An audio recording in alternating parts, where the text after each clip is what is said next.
छल कपट पाप झूठ उतना ही करना चाहिए जितना वो सहन कर सके, क्योंकि कर्मों का फल अवश्य ही मिलता है।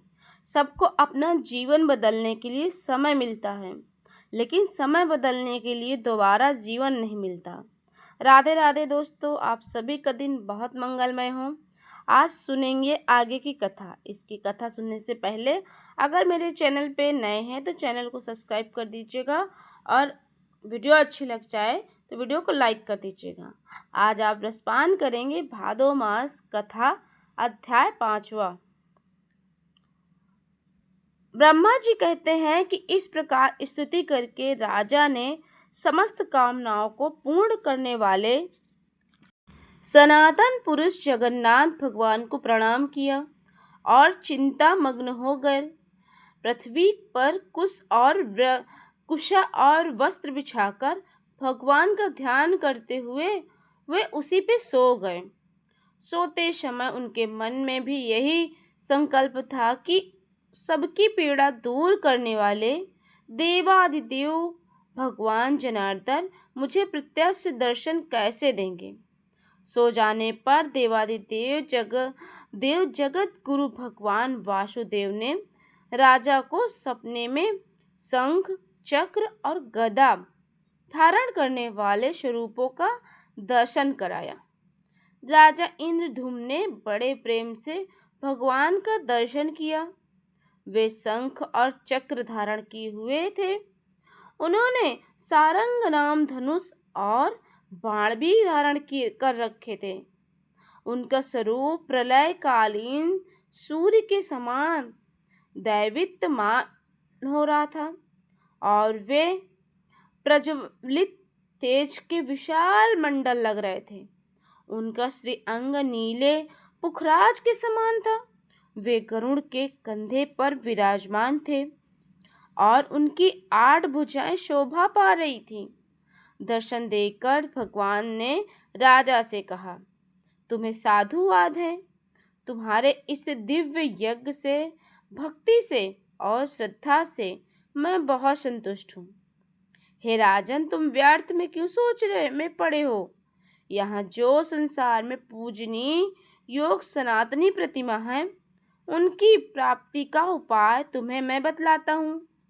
आज की रात बीतने पर निर्मल प्रभात में अर्थात ब्रह्म मुहूर्त के समय, जब सूर्य निकल आए, सूर्योदय के समय अनेक प्रकार के वृक्षों से सुशोभित समुद्र के जल प्रांत में जहाँ तरंगों से प्रेरित महान जल की राशि दिखाई देती है, वहीं एक बहुत बड़ा वृक्ष खड़ा है, जिसका कुछ भाग तो जल में है और कुछ भाग धरती पर। वह समुद्र की लहरों से आहत होने पर भी वो कांपता नहीं है। तुम हाथ में कुल्हाड़ी लेकर लहरों के बीच में अकेले ही चले जाना, तुम्हें वह वृक्ष दिखाई देगा। मेरे बताए अनुसार उसे पहचान कर बिना किसी शंका के उस वृक्ष को काट डालना। उसे काटते समय तुम्हें कोई अद्भुत वस्त्र भी दिखाई देगा। उसी से सोच विचार कर तुम दिव्य प्रतिमा का निर्माण करो और मोह में डालने वाली चिंता को बिल्कुल छोड़ दो। ऐसा कहकर महाभाग श्री हरि सपने से अंतर ध्यान हो गए। वह स्वप्न देखकर राजा को बड़ा आश्चर्य हुआ। उस रात को देखते हुए भगवान के मन में लगाकर बैठे और वैष्णव मंत्र और वैष्णव सूक्त का जाप करने लगे। प्रातःकाल उठे और भगवान का स्मरण करते हुए विधि पूर्वक उन्होंने समुद्र में स्नान किया। फिर ब्राह्मणों को नगर गांव आदि को दान में देकर अपने पूर्वाहन क्रिया करके समुद्र के तट पर चले गए। वहां अकेले ही महाराज ने समुद्र की बेला में प्रवेश किया और उस तेजस्वी महावृक्ष को देखा। बहुत ऊंचा वृक्ष था और उसमें बड़ी बड़ी जटाएं लटक रही थी।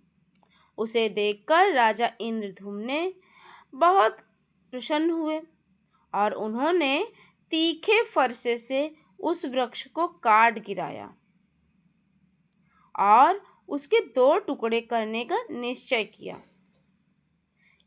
ये थी अध्याय सावन भादो मास कथा, अध्याय 5वें की कथा। इसके आगे की कथा आप अगले अध्याय में सुने। और आप सभी जानते हैं कि आज ललही छठ है, तो आज ललही छठ की पूजा विधि और कथा मेरे इस चैनल पे आ चुकी है। जिसको सुनना हो पूजा के समय सुन सकते हैं। और अगर कथा अच्छी लग गई हो तो कथा को प्लीज़ लाइक कर दीजिएगा और चैनल पे मेरे नए हैं तो चैनल को सब्सक्राइब कर दीजिएगा। तो इसी शुभकामना के साथ लेते हैं आपसे विदा। मिलते हैं अगले अध्याय में। तब तक के लिए राधे राधे। भगवान आपका और आपके पूरे परिवार का कल्याण करें। कमेंट में लिखना मत भूलिए। राधे राधे।